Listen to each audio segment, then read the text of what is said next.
to Inner Peace Better Health with your host Saima, where we explore the deep connections between spirituality, self discovery, and well being. Today's guest, David Allen Brown, has spent over 30 years teaching personal empowerment, leadership, and spirituality across the country. As an author, speaker, and consultant, David has helped people from all walks of life recognize their inner voices and use them to live intentionally and manifest their goals. His books, including Answer the Call, What to Do when Spirit Arrives to Transform Your Life, and The Self Help Paradox, dive into the power of transformation and spiritual alignment. His latest work, Convergence, is an online course designed to help people recognize and regulate their inner voices to create clarity, purpose, and alignment in daily life. So, what does spirituality in convergence mean? How can we integrate our inner voices instead of fighting against them? And what happens when we truly answer the call of spirit? Let's explore. David, you talk about convergence and spirituality. So, what does that mean and how does it help people align their lives? Well, convergence as a concept is recognizing that within us in this human experience, there are inner voices, inner guides that help us both recognize what we are instinctively and intuitively emotional and our responses to the world around us, where our intellect and our ability to action lies, and how we choose to take action and how we respond to what happens from an outside stimulus. And all of that is integrated with an understanding that within us is the ability to connect to a spiritual higher power, to a source that guides us all to a better understanding of why we're here, what our relationships are for, what we're called and compelled to do in both of those human realms in order to create an actualized and intentional and kind of just awesome life. That's noteworthy. Now, a lot of people struggle with feeling disconnected from themselves, their purpose, or their spirituality. So, how does convergence help bridge that gap? I think one of the first things that we really strive to do in the program and in any way that we're working in personal growth is to begin to understand how much of the work is natural for us, how much of it is maybe even already happening intuitively or as a call from a higher power, realizing that so much of the work that is to be done is a return to our natural state, to where spirit is guiding us to be and where we have been all along. Often the challenges are not overcoming an inability within, but an overdependence on what is without, and a sense that the rest of the world is complicating things for us, or that our experiences, some gentle and nurturing as part of our upbringing, and some very frankly, perhaps very traumatic, that have led us to places of disbelief and a lack of faith and a lack of willingness to understand, as I put forth, that as beloved spiritual children of God, whatever, however you wish to say, a higher power, that we are already connected to these intuitive and important ways of experience and being and doing. So on a practical way, to answer your question from another viewpoint, on a very practical way, there's just helping people recognize and realize that especially where inner voices are involved, they're likely utilizing them already, even in simple ways. Sometimes we just do a very basic exercise, which is when you ask yourself what you want for dinner tonight, who answers that question? And beginning to realize that there is already conversation going on within us because we are very auditory beings. We live in a world of input where things are coming to us all of the time. And we are structurally designed to be able to sort, catalog, and evaluate that input for our own good and for survival.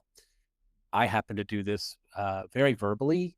Most extroverts tend to do it with another person or out loud. Many introverts tend to do it internally through whatever process works for them, whether that's a thinking process or a writing process. But either way, we're processing information all of the time.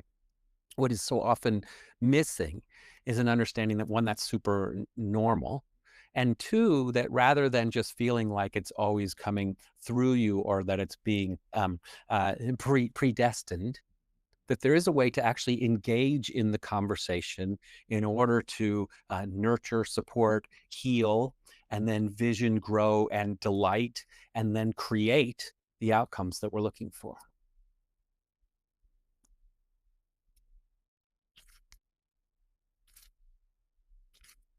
That's really fascinating, David. So it's like instead of seeing our thoughts and inner voices as distractions, we can actually integrate them into a unified purpose, right? That's what I've come to discover, and that's what I'm trying to teach for sure. That's indeed remarkable. Now, one of the biggest struggles people face is inner conflict for sure. Self doubt, overthinking, and fear. So, how do we start recognizing and regulating these inner voices instead of being controlled by them? Yeah, that's such a great question because it really, trust as a foundational concept is so vital to our experience in the human realm, uh, and a lot of that is focused externally, and it's very common for us to wonder, how other people or what other situations or even structures, whether we can trust them and what we should choose and believe, and so focusing on the trust is a great and vital important place. And so there's two aspects to this. One, of course, is a faith aspect. Do you know what you believe and why you believe it? And is it something that you have literally done the work on? I know why this works for me. I know what my connection to higher power is. I know what I understand and have experienced in my life when I have entered into a trusting realm of unconditional love or manifestation or asked for something and seen it received or just found the quiet and understood the response that my body has. I know for myself that I think the human condition for me, I'm consistently seeking four things: peace, love, prosperity, and joy. And so when I enter into any space, when I evaluate something from the past, if I see that I have either connected or not been able to connect to those things, those fundamental wishes for my life, then I can begin to evaluate and understand, okay, this motion did bring me peace. This belief or action did lead me to abundance or joy, etc. So there is some evaluation to it based on what we've experienced before. But the other side of your question was about internally. How internally do we overcome that doubt that we face for ourselves? And really, what I put forth in this area, and it's part of why there's so many modules to my program and why it really is a self discovery program, is that understanding that each of those voices, those three components of our human experience, each have wants and needs of their own. There are certain needs that are required in order for us to truly feel safe and comfortable and at peace emotionally. There are certain needs that our actualized self has. That primarily that's being in relationship with others and with the world around us. It needs that stimulation. Maybe higher power doesn't have a need, but in our process, it does have the need to be included, to be invited. These are the fundamental things that allow us to feel and get the results that we want because we're doing them internally. Then we move into, okay, well, but what do those aspects of our lives want? And they want, forgiveness and grace. They want purpose and affirmation. They want comfort and understanding. And when we can learn to recognize that when my emotional internal voice is being a little, let's say, spicy, sometimes a little angry or a little bratty or a little demanding, Hmm. and I hear that sometimes inside my head, and I'm surprised, "Oh, where did that," I'm being harsh on myself, but then I can use this process to think, "Okay, so what's there? What let me nurture that a little bit. Is there a need for the unconditional love that spirit can provide? Is there a need for an action or a healing motion that my intellect and my actions can provide?" And we learn to trust that our responses are valid, that we accept and appreciate them as ways to go down the road and grow and learn and be better. We embrace them as part of this, I don't know, team, this committee that meets in our heads. And we seek for them all to be in harmony, in convergence. That's where the word came from. Because when all three parts are working together, there is, and I've experienced it and seen other people experience it, there is a remarkable energy, both internally and then creatively externally, that's created.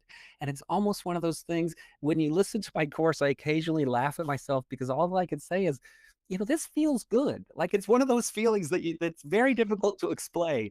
But once you've experienced it, and then experience it a little more and experience it a little more, that's how we develop the trust in, oh, I really am on my side here. I really do know what I'm feeling, really do feel like I understand, and really do feel like I have the tools to nurture myself and make myself great. It's actually so empowering to realize that our inner voices aren't enemies. They are just, untrained energy that we can learn to harmonize and guide. Such a great way of saying it. And truly, I've really honed in, and my experience is these three voices.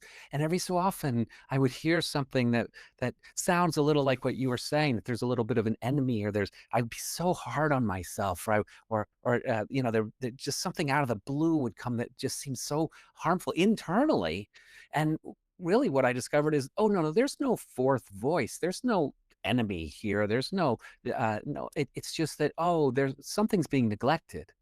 Somebody's like a child, especially the emotional side. Sometimes my inner child just gets sad, or throws a little tantrum or whatever, and it's not that it's against me. It's in fact, and one of the powers of emotion is that it's calling to me. It's calling to me to integrate it, to recognize it, to support it. And so, yeah, sometimes I am hard on myself. We all are. Sometimes something really surprising comes into my thoughts, which are just thoughts, not who I am. Sometimes there is a real urging from a higher power, from the universe, to take some action or do something or answer a moral call. That can sound like, that could sound harsh, but I found that actually it's just a call. It's a calling back to the center and the self love and the power of convergence. hmm So, in your book, Answer the Call, you talk about what happens when spirit arrives to transform your life. So, what does that look like in real life, and how do we recognize what's and when it's happening? Well, thank you for asking about that book, which I'm really proud of. And it came Mhm. from uh, the unfortunate experience of my mother contracting leukemia uh, without warning and at a fairly young age, 65 years old.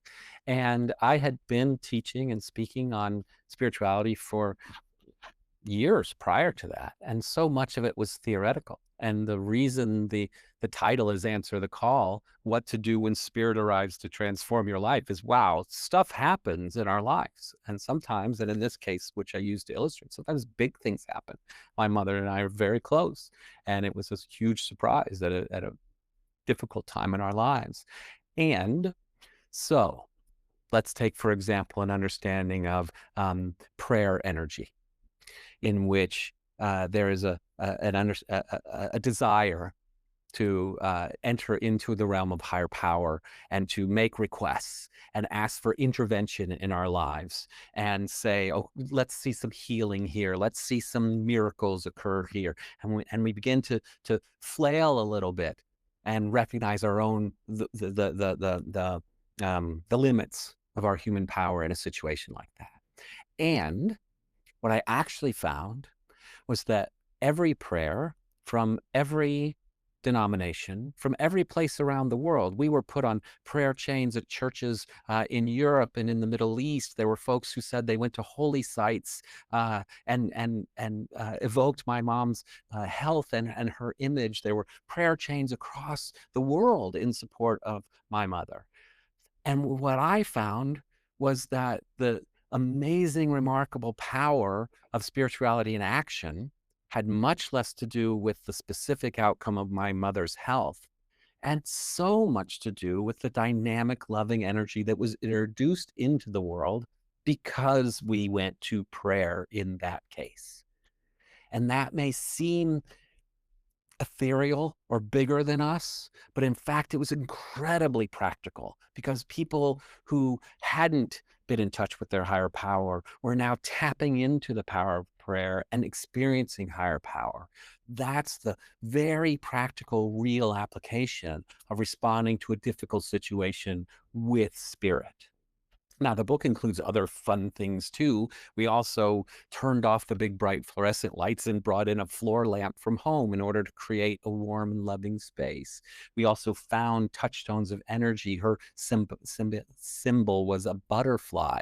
And we found that by inviting people to share these butterflies in all these different ways, it connected us with community, and we found resources we wouldn't have otherwise discovered. So there's lots of different ways when you turn away from the fear of a situation like that. And there was great fear, and into the delight and the wonder of what else is happening. How can we bring spirit here?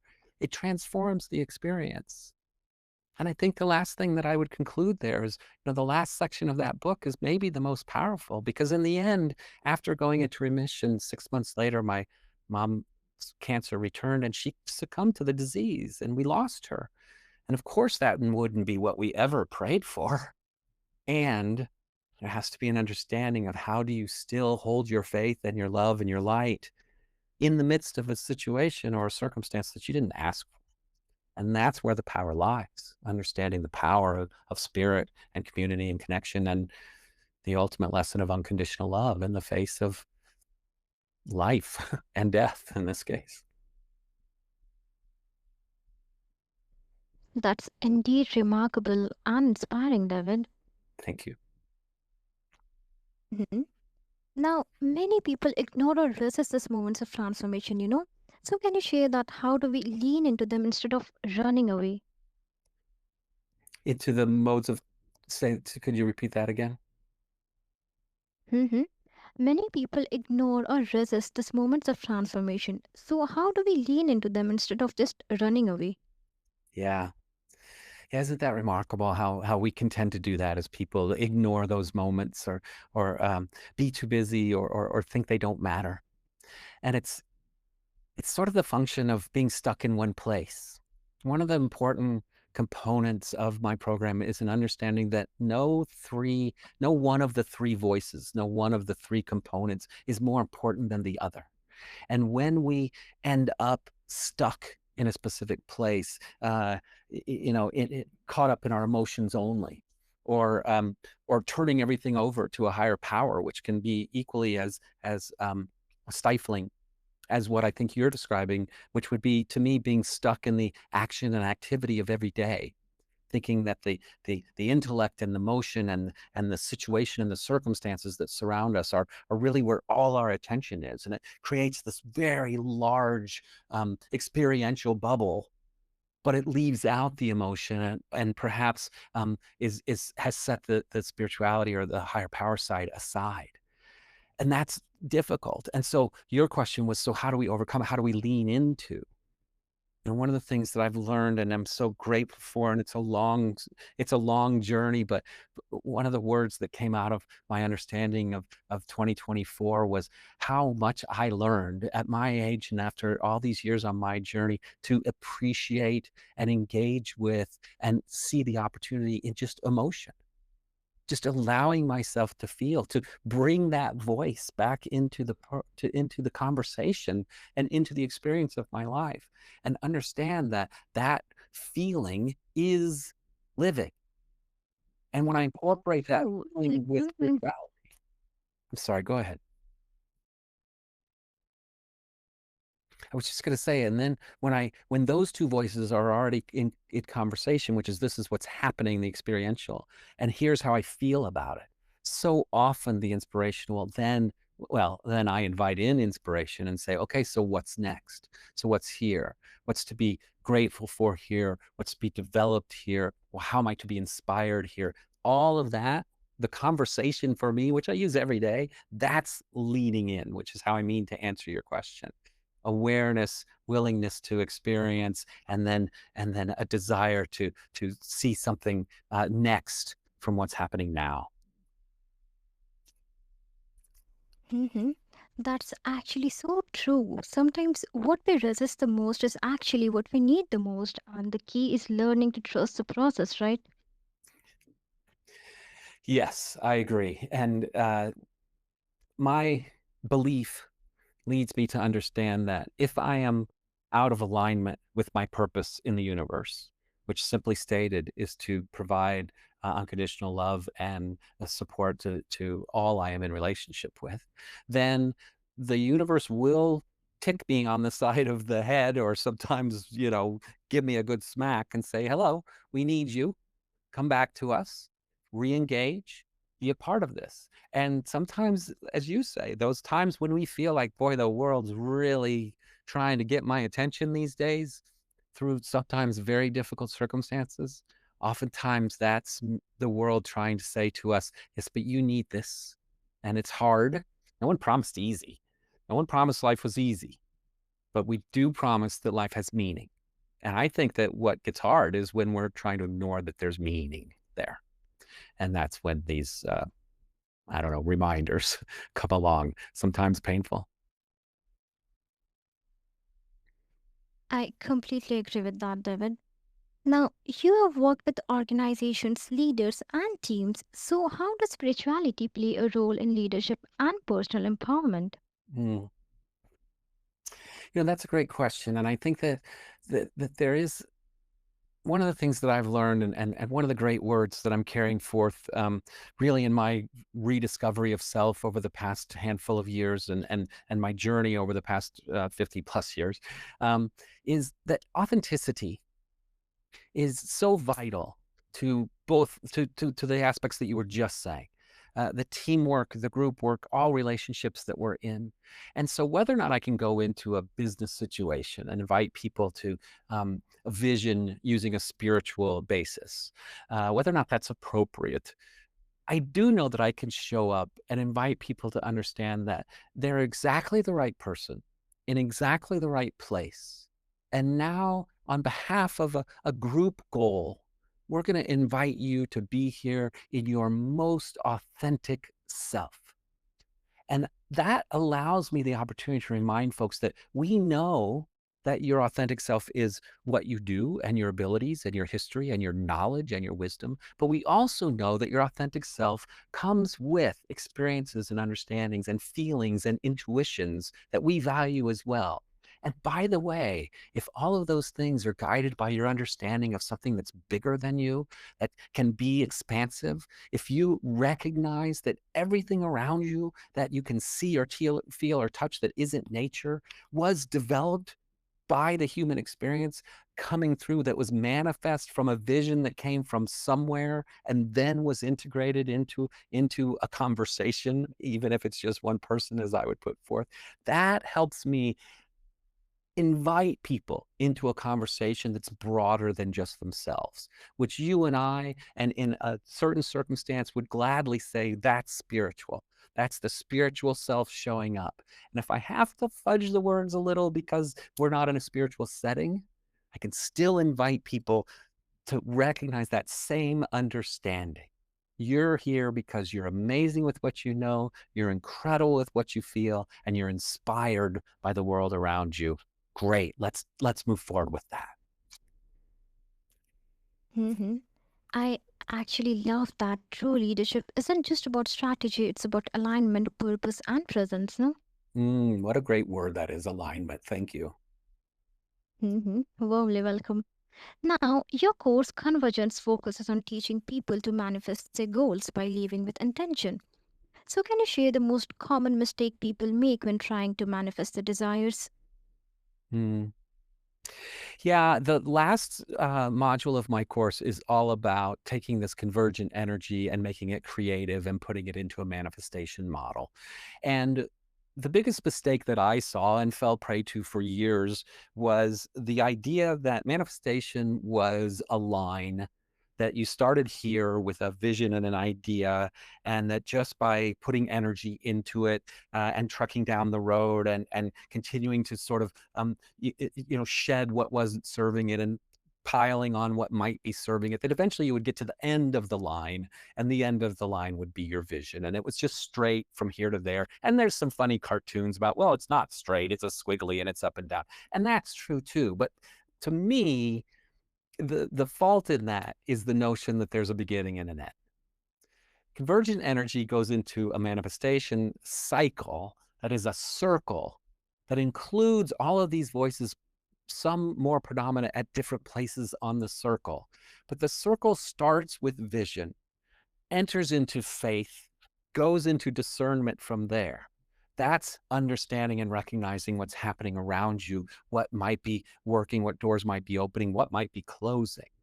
That heads into a knowing component, which is okay, now I know this is the right thing to do. I know I have an assertion and a confidence that the universe is on my side. And then, by gosh, it just gets down to doing the work, which is that just sense that, hey, this isn't going to drop in my lap. No one promised easy, but I can enter into a cycle. And when I celebrate the gains that I have, when I recognize that I am receiving what I want and need, then I often find myself very back at the beginning and having to continue to go around the circle, which in some ways becomes a spiral because as you go up and up, you find yourself in these same spaces over and over again as your vision and your goals get bigger and better and manifest into even greater things. So I would say the idea that it's simple and a straight line is the faulty part thinking there, and that entering it into a system that actually requires our engagement, again, on all three of those convergent levels: spiritual inspiration and support, action and doing, and an emotional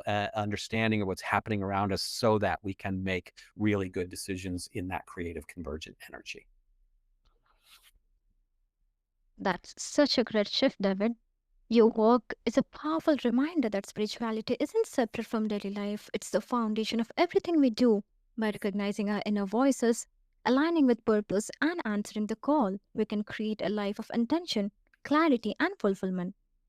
And for those listening, if you're ready to go deeper into this journey, check out David's online course, Convergence, and start bringing your inner voices into harmony. Until next time, remember, true peace comes from within, and when you align with it, everything else follows.